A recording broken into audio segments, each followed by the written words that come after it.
నమస్తే, welcome to our channel. నేను సమ్రేన్.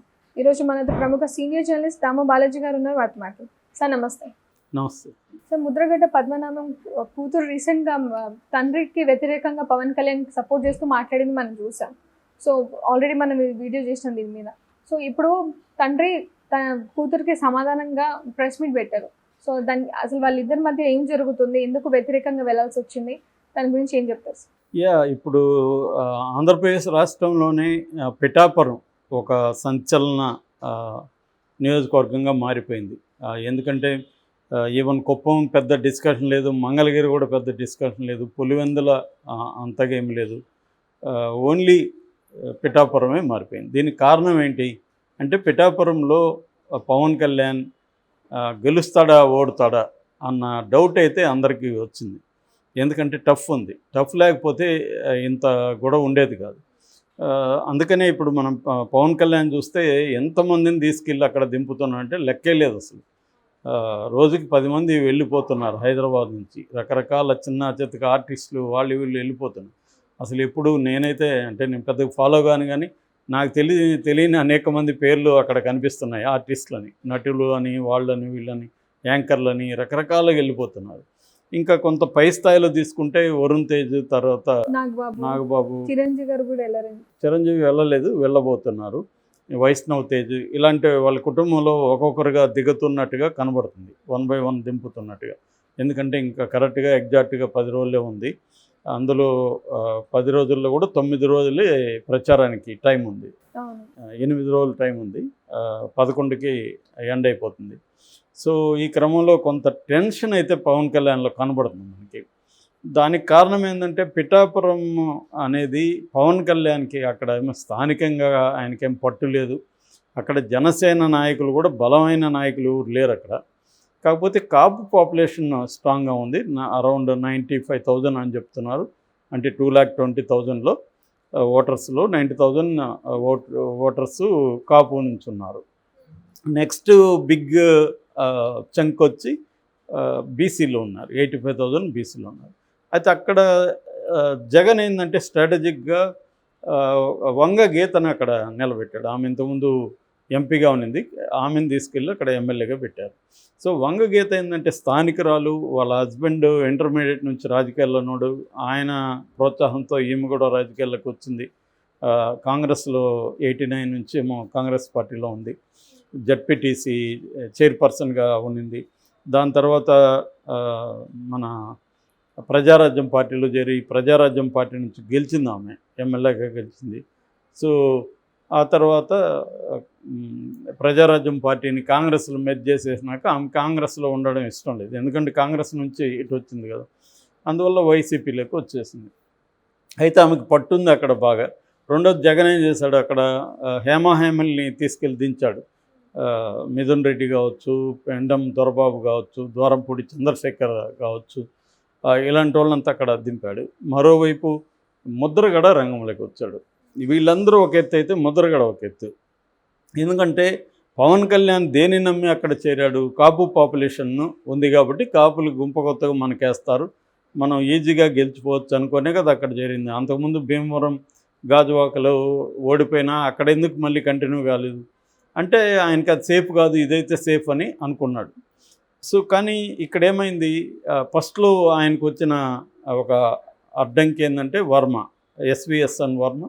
ఆయన తెలుగుదేశంలో గతంలో రెబల్గా పోటీ చేసి గెలిచాడు. ఆ తర్వాత ఇప్పుడు కూడా ఆయనే టికెట్ ఆశిస్తున్నాడు. సో ఆయనకు టికెట్ ఇద్దాం అనుకున్నప్పుడు పవన్ కళ్యాణ్ పిఠాపురం అడిగేసరికి ఆయన రెబల్ అయ్యాడు. ఆయన అంచోళ్ళందరూ పెద్ద ఎత్తున మన పవన్ కళ్యాణ్ కావచ్చు, చంద్రబాబుని, లోకేష్ని బూతులు తిడుతూ వాళ్ళ ఫోటోలతో చెప్పులతో కొడుతూ ఇలాగా వీడియోలంతా వచ్చాయి. అయితే మొత్తానికి మేనేజ్ చేయగలిగాడు చంద్రబాబు, ఆయనకేవో హామీలు ఇచ్చాడు, మేనేజ్ చేయగలిగాడు. మొత్తానికి ఆయన మీద భారం వేసి ఇప్పుడు పవన్ కళ్యాణ్ ఉన్నాడు బిగినింగ్లో. కానీ ఇప్పుడు ఆయన మీద నమ్మకం కూడా పవన్ కళ్యాణ్కి పోయినట్టుంది. అందుకనే రకరకాల వాళ్ళని అక్కడ తీసుకెళ్ళి దించుతున్నాడు, పెద్ద ఎత్తున పిఠాపురంలో కేంద్రీకరిస్తున్నాడు, ఇల్లు తీసుకున్నాడు, ఇక్కడే ఉంటామంటున్నాడు. నాగబాబు అక్కడ కూర్చొని వార్నింగ్లు ఇస్తున్నాడు, కడప నుంచి రౌడీలను తీసుకొస్తారా, మా సంగతి మీకు తెలియదు, మీరు అడ్డదిడ్డంగా కొడతారు, మేము స్ట్రక్చర్డ్గా కొడతాము, ఇలాంటి సినిమా డైలాగులు అని చెప్తున్నాడు. సో ఏదేమైనా టెన్షన్ అయితే పవన్ కళ్యాణ్లో అక్కడ కనబడుతుంది. సో ఈ క్రమంలో ముద్రగడ వర్సెస్ పవన్ కళ్యాణ్ అనేది పైకి వస్తుంది మెల్లగా స్లోగా. అంటే ముద్రగడకి కొంత బలము పిఠాపురంలో ఉంది. ముందు నుంచి కూడా ఇంతకుముందు కూడా ఛాలెంజ్ చేశాడు ముద్రగడ, నీకు దమ్ముంటే పిఠాపురంలో నేను కంటెస్ట్ చేస్తాను, నువ్వు కంటెస్ట్ చేయని కూడా గతంలో లేఖ కూడా రాశాడు.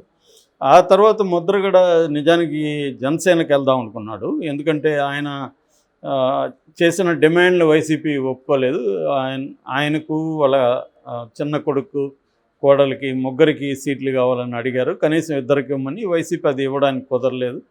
సో దాంతో ఆయన జనసేనకి వెళ్ళాలనుకున్నాడు. జనసేన నాయకులు కలిసారు ఆయన్ని. పవన్ కళ్యాణ్ ఒక 1 మంత్ లోపల, 1 మంత్ కాదు ఫస్ట్లో 2 డేస్ లోపల వచ్చి కలుస్తాడని చెప్పారు. కలవలేదు, ఫోన్ లేదు.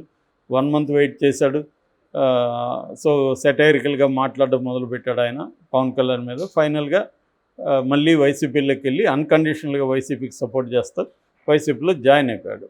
సో మరి ఆయనకి ఏమన్నా సీక్రెట్గా హామీలు ఇచ్చారా జగన్ ఏమని తెలియదు, కానీ నేనైతే అన్కండిషనల్గా చేరాను, నేను జగన్ గెలిపిస్తాను అన్నదే ఆయన అంటున్నాడు. సో ఈ క్రమంలో మొన్న ఒక భీకరమైన ప్రతిజ్ఞ చేశాడు ఆయన, ఒక విచిత్రమైన ప్రతిజ్ఞ. అదేంటంటే నేను ఆయన పవన్ కళ్యాణ్ గారిని గెలిస్తే నేను నా పేరు మార్చుకుంటా, ముద్రగడ పద్మనాభం అనే పేరుని ముద్రగడ పద్మనాభ రెడ్డిగా మార్చుకుంటా. అంటే రెడ్ల కూటమిలో కలిసిపోతాను, కాపు అస్తిత్వాన్ని నిజానికి అది సాధ్యం కాదనుకోండి. కులాన్ని మనం వదులుకోవచ్చు, కానీ కులం మార్చుకోవడం సాధ్యం కాదు లీగల్గా. పేరు మార్చుకోవచ్చు. సో అందువల్ల మేబీ పేరులో రెడ్డి అనేది కూడా పేరుగా పరిగణిస్తే కులం కాకుండా మార్చుకోవచ్చు. సో అలా మార్చుకుంటానని ఆయన ప్రతిజ్ఞ చేశాడు. అది బాగా వైరల్ అయింది. అంటే దీనివల్ల ఏంటంటే ఒక మైండ్ గేమ్గా చెప్పుకోవచ్చు. మనం ఆల్రెడీ నేను చెప్పాను కూడా ఇది.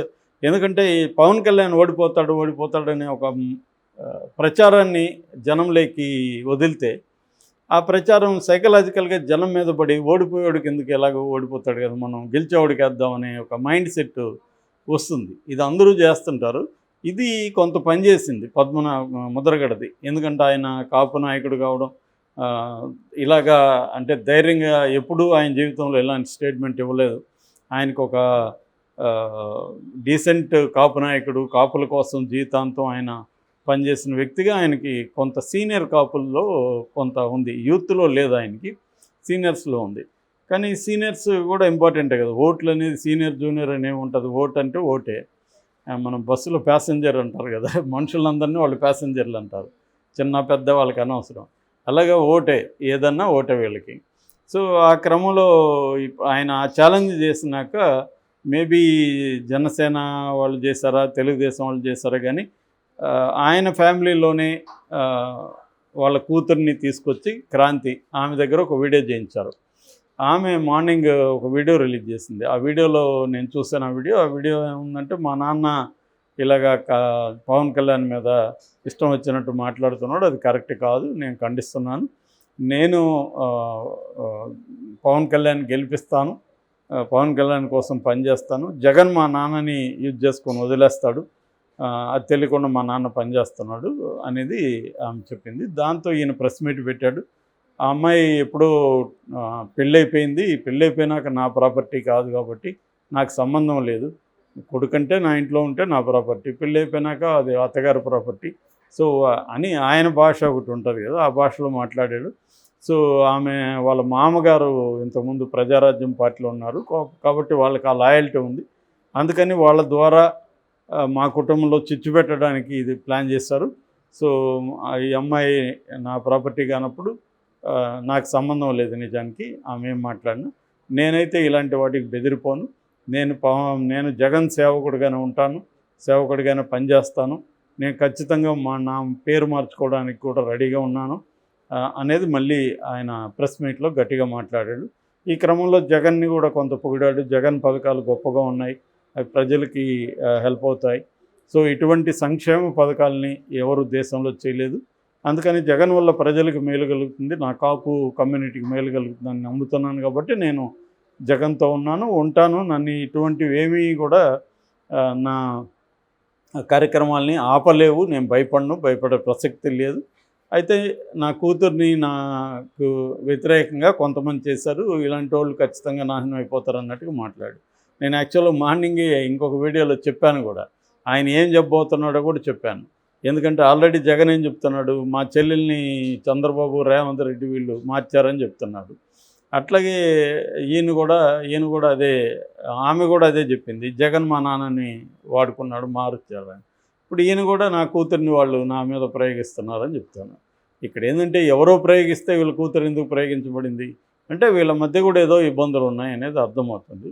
సో మేబీ ఉండొచ్చు, తండ్రి కూతుర్ల మధ్య, తండ్రి కొడుకుల మధ్య ఉండవనేది ఏం లేదు. ఎవరి మధ్య ఫ్యామిలీస్ అన్నాక గొడవలు ఉంటాయి. అలాంటివి ఉండి ఇది అలాంటివి ఉన్నప్పుడు పాలిటిక్స్లో ఇవాళ ఏంటంటే ఎలక్షన్ టైంలోనే ఎవరికైనా 4 డబ్బులు చేసుకునే పద్ధతి ఉంటుంది. సో అవసరాల కొద్దు వాళ్ళకి ఏదైనా సమస్యలు ఉంటే తీర్చొచ్చు, వాళ్ళ ఇబ్బందులకి ఏమైనా హెల్ప్ చేయొచ్చు. ఆ రకంగా ఆమె ఒక స్టేట్మెంట్ ఇవ్వడం వల్ల ఆమెకు పోయేదేం లేదు. ఏమన్నా ముద్రగడికి నష్టం జరిగితే జరుగుతుంది, లేకపోతే లేదు. ఏదైనా దాన్ని ఏమంటారు మామూలుగా ప్లాట్ థిక్కెన్స్ అంటారు స్క్రీన్ ప్లేలో. సినిమాలో ప్లాట్ థిక్ అవుతుంది అంటే రాను రాను ఎలక్షన్ దగ్గరకు వచ్చే కొంది ఇలాంటి డ్రామాలు అనేకం వచ్చే అవకాశం ఉంది. ఆల్రెడీ ముత్యాల నాయుడు కొడుకు కూడా మా నాన్నను ఓడించానని మొన్న స్టేట్మెంట్ ఇచ్చాడు, సీఎం రమేష్కి ఆపోజిట్గా ఎంపీ క్యాండిడేట్. సో అలాగే ఇవన్నీ ఫ్యామిలీ డ్రామాసు మనకి ఎక్కువైనాయి ఈసారి ఆంధ్రప్రదేశ్లో. రాజకీయ ఫ్యామిలీ డ్రామా, ఇది కూడా ఒక ఫ్యామిలీ డ్రామాగా మనం చెప్పుకోవచ్చు.